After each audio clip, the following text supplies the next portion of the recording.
The autumn rain had turned Tokyo's streets into mirrors of neon when Takashi first saw her standing beneath his apartment window. At 2 a.m., most people would have called the police.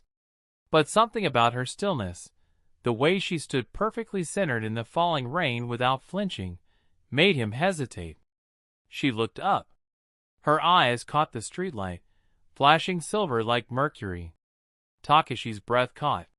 He told himself it was a trick of the light, but his hands were already reaching for his jacket, his feet carrying him down 3 flights of stairs before his rational mind could protest.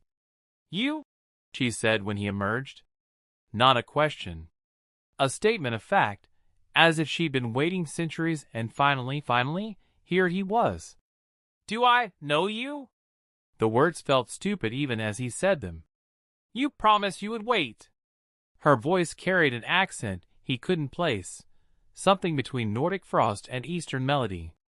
"You said no matter what happened, no matter what they did to you, you would wait for me to return." Rain plastered her dark hair against pale skin. She wore clothing that looked almost normal, black pants, a fitted jacket, but the fabric moved wrong, catching light in ways cotton shouldn't. "I think you have the wrong person. Takashi Himura. Born June 14, 1995. You have a scar on your left shoulder from when you fell from a tree trying to catch a beetle. Your mother called you Teiko-chan until you were 12 and threatened to run away if she didn't stop." She stepped closer, and Takashi felt his heart hammering against his ribs. "You dream of a purple sky and 2 moons. You've had that dream since you were 5 years old. You wake up crying, though you never remember why." The world tilted. Because she was right, all of it. Even the detail about the beetle that he'd never told anyone, because it seemed too childish. "Who are you?" "My name is Naya." She reached out, her finger stopping just short of his cheek. "And you are my husband." The coffee shop was nearly empty at this hour. Takashi watched Naya across the table, trying to reconcile her presence with his ordinary life. She hadn't touched her coffee, just stared at it like she was reading secrets in the steam. "I don't have a wife," he said. "I would remember getting married. You don't remember because they took it from you." Her silver eyes met his. 15 years ago, Earth participated in an exchange program. You were selected, one of 12 children sent to other worlds to study, to learn, to build bridges between species. That's insane. I was 15 years ago. I was in school in Osaka. You were in school on Althea. My world." She pulled something from her pocket, a small crystal that pulsed with inner light. "You lived there for 3 years. We met when we were children. And when we were old enough, when the cultural exchange ended, you asked to stay." Takashi laughed, but it came out strangled. "This is some kind of prank. You asked me to marry you under the twin moons. You said you wanted to spend your life understanding my world." Her voice cracked slightly. "But the Earth government refused. They said the program was never meant to be permanent. They brought you back and erased everything. People can't just erase memories. Earth people can't." She leaned forward. "Touch my hand." Against every reasonable instinct, Takashi reached across the table. The moment their fingers connected, pain exploded behind his eyes. But not just pain. Images. A purple sky. Crystalline structures that sang in the wind. A young girl with silver eyes holding his hand, as they ran through gardens that glowed bioluminescent in the dark. He jerked back, gasping. What was that?" "The beginning," Naya whispered. "Your body remembers what your mind forgot." Takashi didn't sleep that night. How could he, with Naya sitting in his small apartment, her presence making everything feel simultaneously more real and more impossible? She'd insisted on staying, saying she'd traveled too far to waste time in a hotel. "If you're really from another planet," he said, nursing his 4th cup of coffee as dawn broke, "prove it. Show me something that couldn't be from Earth." Naya stood and unbuttoned her jacket. Beneath, she wore a simple white shirt, but when she pressed her palm against her stomach, the fabric became transparent, revealing what looked like circuitry running just beneath her skin. Luminescent pathways that pulsed in rhythm with her heartbeat. We're biologically compatible with humans, but we evolved with technology integrated into our bodies. This, she traced one glowing line, is my navigation system. This monitors my health. This one. She hesitated, her finger hovering over a pattern near her heart. This one is bonded to you. Takashi moved closer despite himself. The patterns were beautiful, like living art. What does that mean, bonded? On Althea, when we commit to someone, we create a biological link. Our hearts synchronize. Our lifespans align.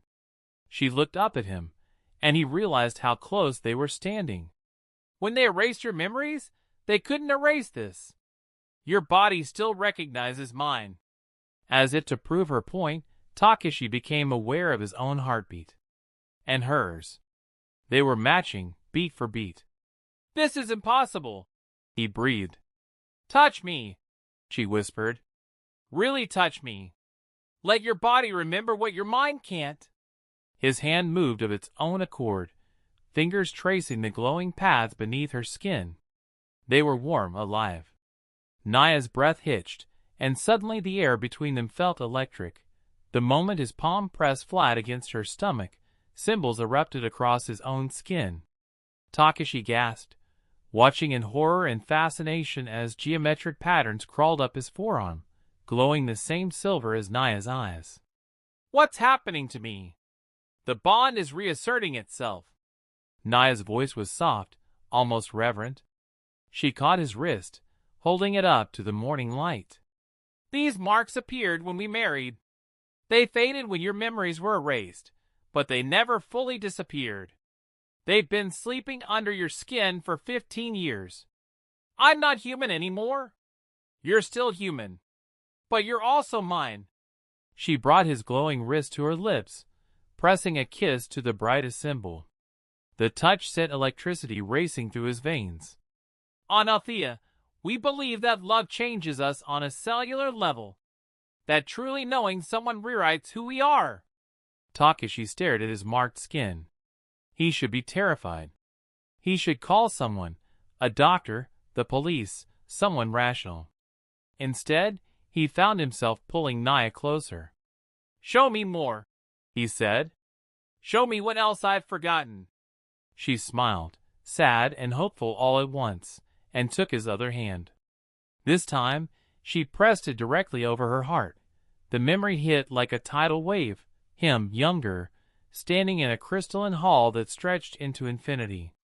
Naya beside him, wearing something that looked like spun starlight. An officiant with eyes that shifted through colors, speaking words in a language that somehow made perfect sense.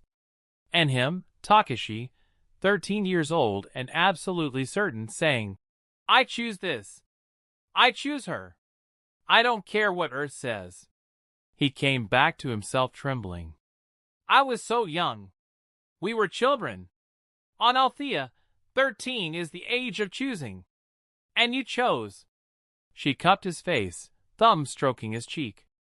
You were the bravest human I'd ever met. So certain of what you wanted. What happened? After the wedding? We had 3 months. 3 months before the Earth Council discovered what we'd done. 3 months of learning each other, of you teaching me about human customs, and me showing you the wonders of Althea. Her eyes glistened. 3 months of being completely, perfectly happy. Tell me, Takashi whispered. Tell me everything. By the 3rd day, Takashi had called in sick to work. How could he possibly return to his ordinary life as an architect when his apartment had become a gateway to the impossible? Naya moved through his space like a ghost made solid, touching his things with careful reverence, his books, his drafting table, the photo of his parents he kept by the window. You became an architect, she said softly, running her fingers over his blueprints. You used to say you'd build bridges between our worlds. I suppose you found another way to build. I don't remember wanting that. Don't you? She turned to him with those knowing silver eyes. Why did you become an architect, Takeshi? He opened his mouth to give his standard answer, that he liked creating things, solving spatial puzzles, but different words came out. I kept having dreams about impossible structures. Buildings that defied physics, cities that grew like living things. I wanted to understand how to build something that beautiful. You were remembering Althea. Our cities are alive. They respond to their inhabitants, grow and change based on need and emotion. She moved closer, and Takeshi's newly marked skin began to glow softly. Your human mind couldn't hold the memory, so it turned it into dreams. Into drive. Before he could respond, Takeshi's phone buzzed. He glanced at it and froze. There's someone in the building. 4th floor, asking questions about unusual activity. Naya's expression hardened. They found me faster than I expected. Earth's security has improved. Who? The same organization that took you from me.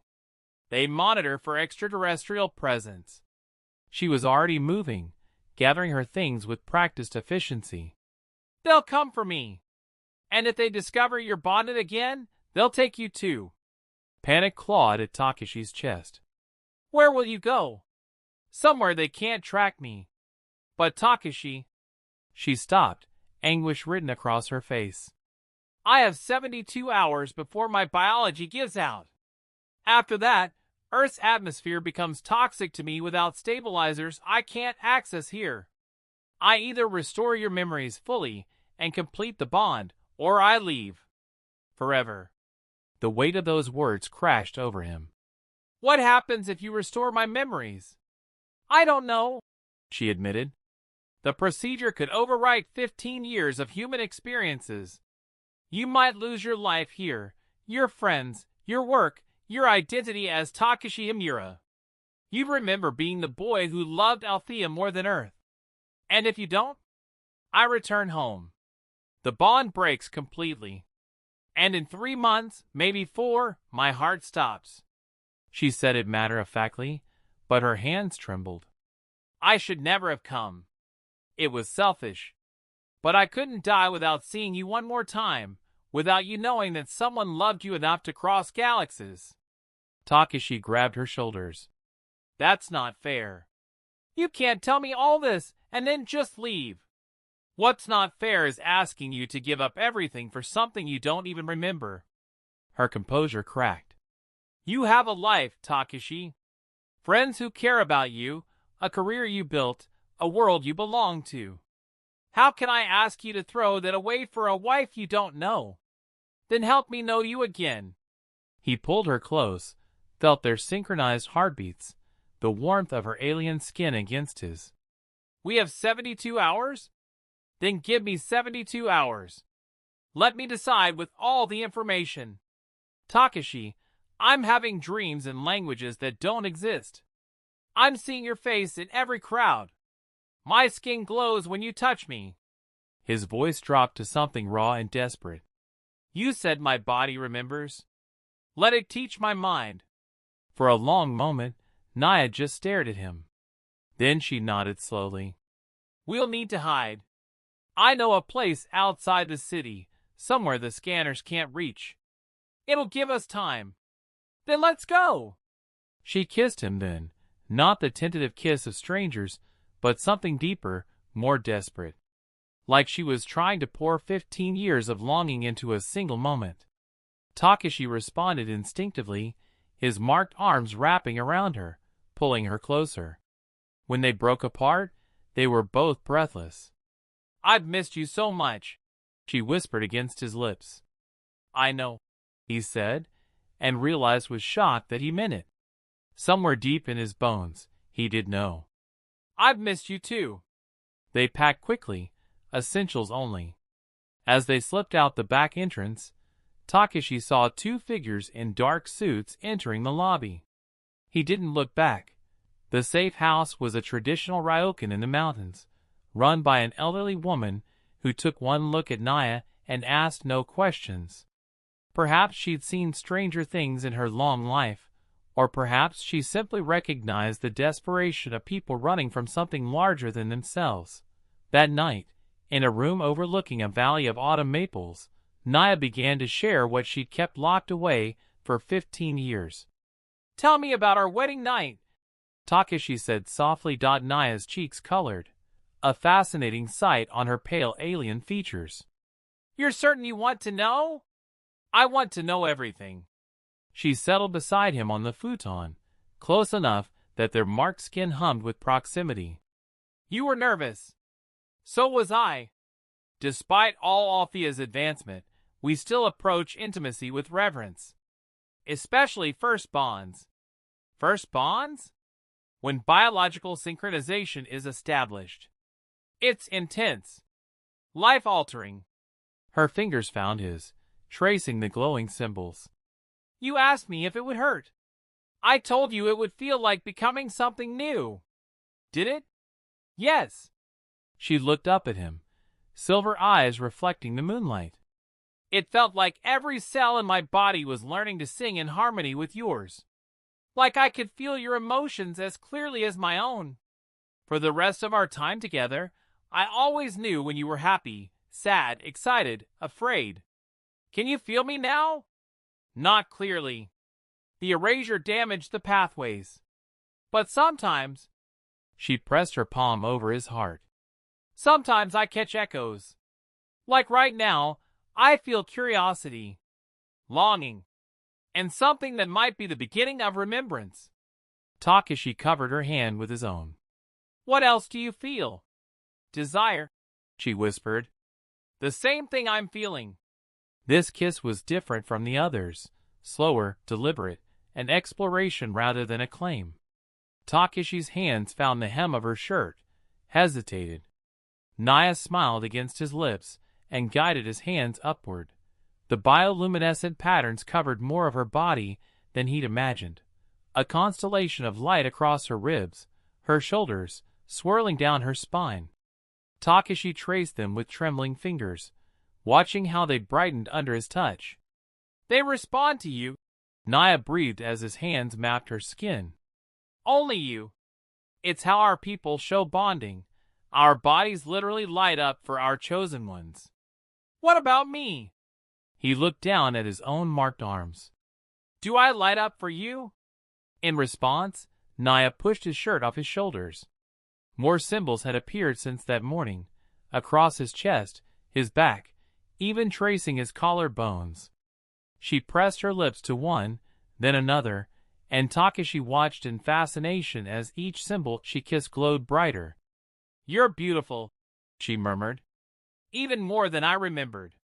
They moved together slowly, reverently, each touch awakening something that had been sleeping under Takashi's skin for 15 years. And as their bodies synchronized, as the biological bond reasserted itself with devastating intensity, Takashi felt memories beginning to surface. The memory came to him in fragments as dawn broke, Naya, younger, teaching him to swim in a lake that existed in 4 dimensions. The water had felt like silk and starlight, and he'd laughed until his lungs hurt because everything on Althea made Earth seem flat and colorless by comparison. "You remember," Naya said, watching his face as they lay tangled together. "I remember being happy," Takashi admitted. "Happier than I've ever been on Earth." She smiled, but it was tinged with sadness. "There's more. Not all of it is easy." Over breakfast, she showed him more. She'd brought a device, small, crystalline, no larger than a coin, that could project memories directly into his mind. "These are recordings from my own neural pathways. What I saw, what I felt. I've carried them for 15 years, hoping someday I could share them with you again." The first memory. Takashi at 13, standing before the Earth Council representative, a cold woman named Director Hartwell. "You're a child," Hartwell said dismissively. "You don't understand what you're giving up." "I understand perfectly," young Takashi replied with a certainty that made present-day Takashi's heart ache. I'm giving up a planet that never felt like home for a world that does. I'm giving up people who see me as ordinary for someone who sees me as extraordinary. This marriage is illegal under intergalactic protocol. You'll be forcibly removed. Then I'll come back. I'll keep coming back until you can't stop me anymore. But they had stopped him. The next memory showed soldiers, human soldiers, dragging him from Naya's arms while she screamed in a language that made the air itself vibrate. They'd sedated him, strapped him to a chair, and placed a device on his head that burned like ice. Takeshi yanked away from the projection, gasping, "They tortured me. Memory erasure isn't torture by their definition. It's protective intervention." Naya's voice was bitter. "They told themselves they were saving you from making a mistake, that a child couldn't consent to permanent relocation. But I did consent. I knew exactly what I wanted. They didn't care." She showed him more. Herself, 18 years old, standing before the Althean Council. "I petitioned for 5 years for the right to come after you. They denied me every time, saying intervention would constitute an act of aggression against Earth. Finally, when the Bond started killing me, they gave me this one chance. 72 hours to see if you wanted to remember. And if I don't, then they've requested I return quietly, that I let you live your human life without interference." Her hands clenched. "As if it's that simple. As if I can just forget you exist and die in peace." Takeshi pulled her close, feeling the way their hearts beat in perfect unison. "I'm not letting you die. Then you need to understand what you're choosing." She pulled back, silver eyes fierce. "If we complete the bond, your DNA changes. You won't fully age like humans anymore. Our lifespans will synchronize, which means you could live for 300 years. You'll be able to see wavelengths of light that don't exist on Earth, hear frequencies that would drive other humans mad. And you'll never be fully human again. What if I want that? Takeshi, your parents don't remember me having a sister I never had," he interrupted quietly. "Don't remember 3 years when I was gone because the erasure affected them too. They think I was at a special school in Osaka. My entire family lives with false memories." Naya looked stricken. "I didn't know it affected them too. The woman who came to the coffee shop yesterday? My friend Keiko? She's been my friend since high school, except I don't remember meeting her, because she filled the space you left." Takeshi's voice cracked. "My whole life is a lie built on an erasure. At least with you, I'd be choosing the truth. Even if the truth means leaving everything behind? You left everything behind for 3 months with me. That was different. I could always go home. Where's home, Naya?" He cupped her face, thumb stroking her cheek. "For me, for 15 years, home has been a dream I couldn't name. A longing I couldn't explain. I built buildings trying to recreate architecture I couldn't remember. I learned star charts I'd never seen. I've been homesick for a place I didn't know existed. I can't be the reason you give up your humanity. You're not. You're the reason I reclaim the part of myself they stole." She kissed him then, desperately, and he tasted the salt of her alien tears. They made love again, slower this time, mapping each other's bodies, like cartographers of intimacy. With each touch, each synchronized breath, Takeshi felt more memories returning. The first time they'd held hands. The way she laughed, a sound like water over crystal. The taste of starfruit she'd fed him under twin moons. "I love you," he whispered against her skin. "I loved you then, and I'm falling in love with you again now. Even though you don't fully remember, my body remembers. My heart remembers. That's enough." But in the back of his mind, doubt whispered. Because as the memories returned, he was becoming aware of something else. Something Naya hadn't told him yet. On the morning of the 3rd day, Takeshi woke to find Naya sitting by the window, staring at the sunrise with an expression of profound grief.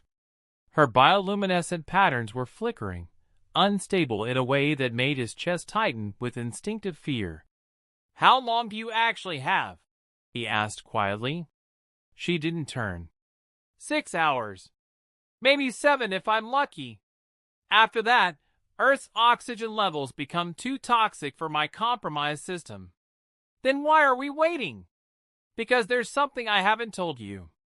Something you need to know before you decide. Finally, she looked at him, and her silver eyes were haunted. I know why you chose to forget. The words hit like a physical blow. What?